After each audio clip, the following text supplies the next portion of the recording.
जब हम photo diode को फॉरवर्ड बायस में रखते हैं तो फोटो करंट ज़्यादा होता है। फोटो डायोड को अगर हम रिवर्स बायस में कनेक्ट करते हैं तो भी हमें क्या होता है, फ्रैक्शनल चेंज जो होता है रिवर्स बायस करंट में उसको ऑब्जर्व करना आसान होता है जब लाइट इंटेंसिटी जो इस पर गिर रही हो वो चेंज होती है। करंट हमें दोनों केस में मिलता है, फॉरवर्ड बायस में भी रिवर्स बायस में भी, लेकिन रिवर्स बायस के केस में लाइट की इंटेंसिटी की वजह से जो करंट है उसमें चेंजेस जो हैं वो ऑब्जर्वेबल होते हैं, इसलिए इसको हम किस में लगाते हैं, रिवर्स बायस में कनेक्ट करते हैं। फोटो डायोड्स को फोटो डिटेक्टर की तरह यूज़ किया जाता है ऑप्टिकल सिग्नल्स को डिटेक्ट करने के लिए। इसका जो कैरेक्टरिस्टिक डायग्राम बनता है वो इस तरीके से बनता है, जिसमें आप देख सकते हो कि आपका डायोड रिवर्स बायस में लगाया गया है और इंटेंसिटी बढ़ने के साथ आपका जो सैचुरेशन करंट है वो भी बढ़ रहा है। तो ये रीज़न है जिसकी वजह से फोटो डायोड्स को रिवर्स बायस में यूज़ किया जाता है। नेक्स्ट एप्लीकेशन है सोलार सेल। सोलार सेल भी एक जंक्शन डायोड है जिसमें हम पी और एन रीजन को बहुत ही थिन बनाते हैं ताकि जो लाइट एनर्जी फॉल हो रही है वो greatly absorb before reaching the junction. मतलब आपको पी या एन रीजन को इतना थिन बनाना है कि लाइट जो है सीधे जंक्शन तक पहुंचे, ऐसा ना हो पी और एन बीच में एब्जॉर्ब करके अपना काम शुरू कर दें। ठीक है, और जब वो लाइट जंक्शन पे पहुंचेगी तब आप उससे इलेक्ट्रिकल एनर्जी कन्वर्ट कर पाओगे, बना पाओगे। सोलार रीजन में वन सेल आपको वन रीजन जो है वो थिन बनाना है ताकि ज़्यादा से ज़्यादा लाइट जो है वो आपके डिप्लीशन रीजन तक पहुंचे।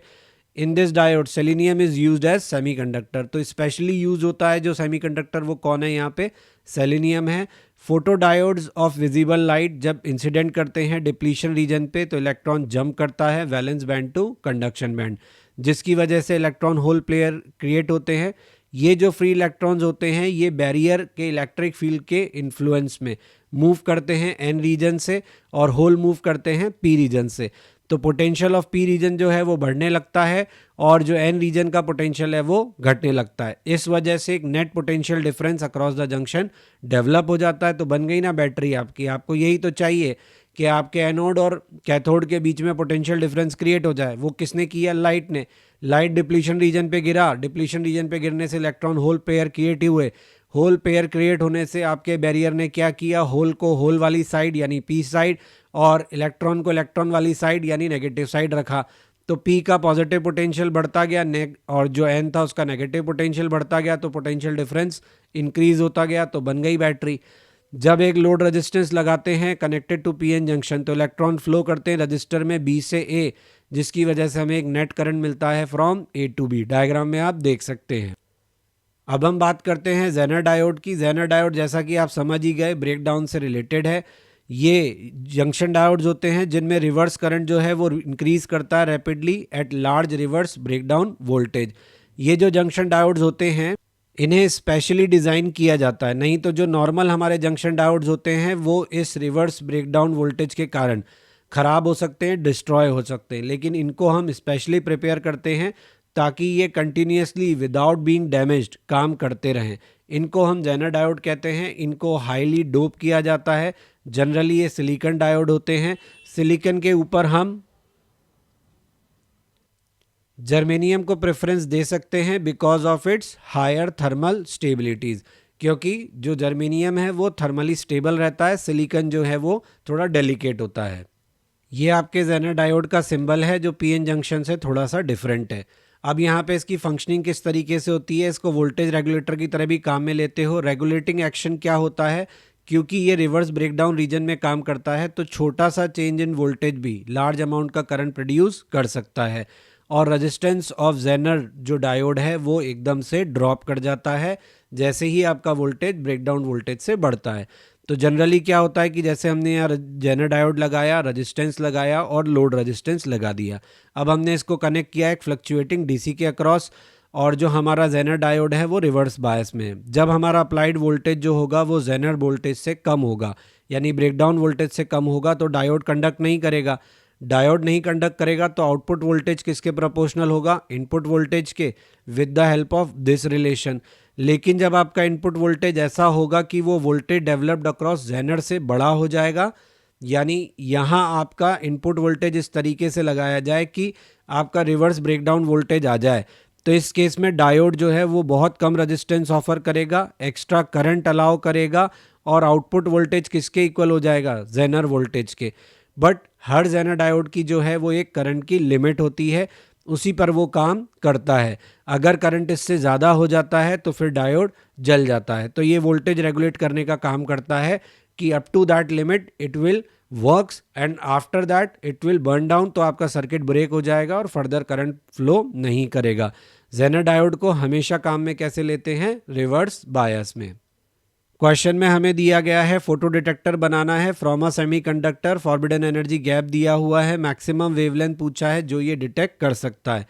तो हमने पढ़ा है फोटो इलेक्ट्रिक इफेक्ट में कि हम लैम्डा को यहाँ से कैलकुलेट कर सकते हैं HC/E से।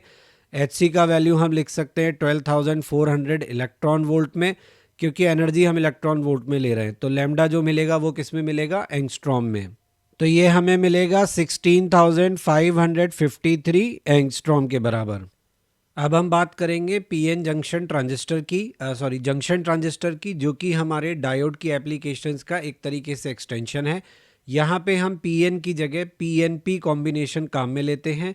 पीएनपी में क्या होता है, बीच का पार्ट जो होता है वो सैंडविच्ड होता है और उसके दोनों तरफ सेम टाइप के हम जो कह सकते हैं कनेक्ट करते हैं।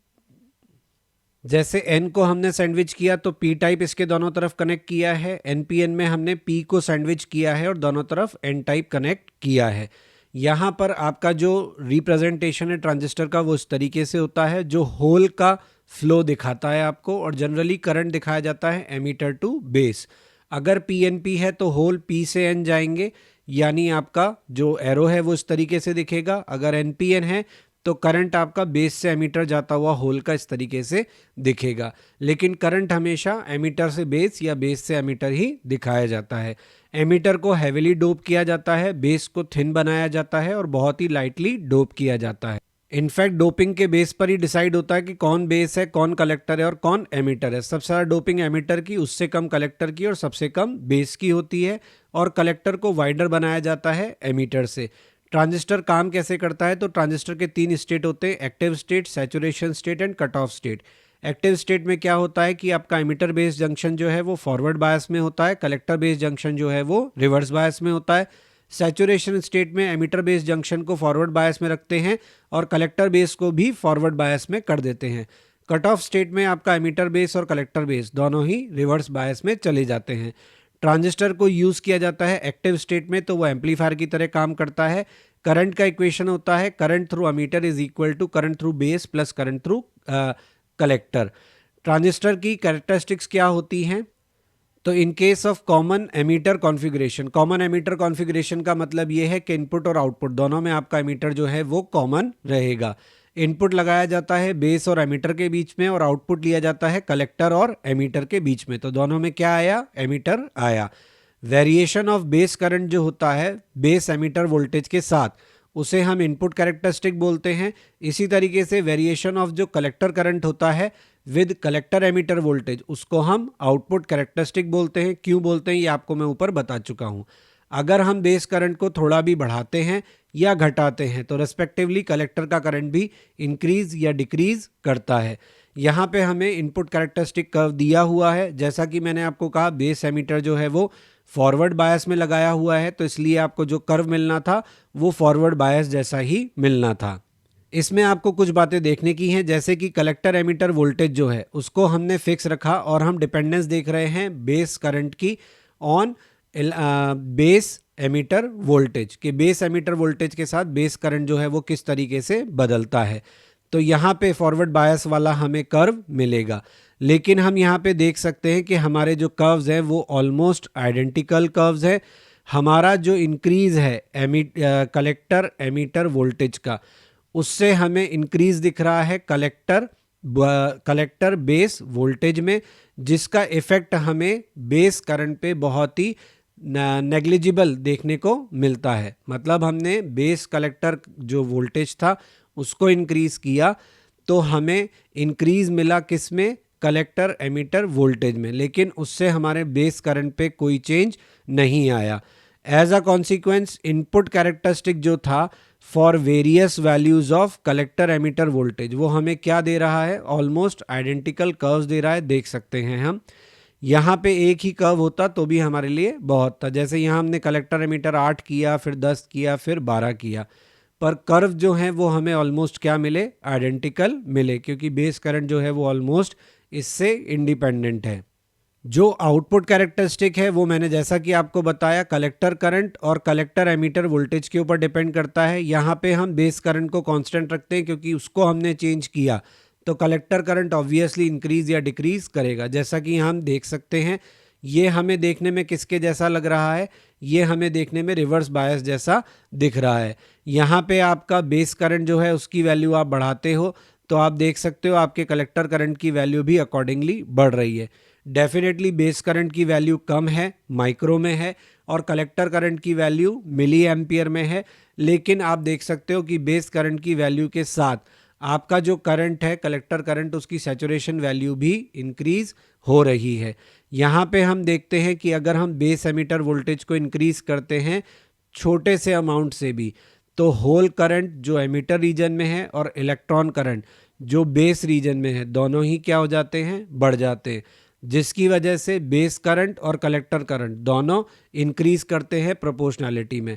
यहाँ हम देख भी रहे हैं कि बेस करंट के साथ हमारा कलेक्टर करंट जो है वो बढ़ रहा है।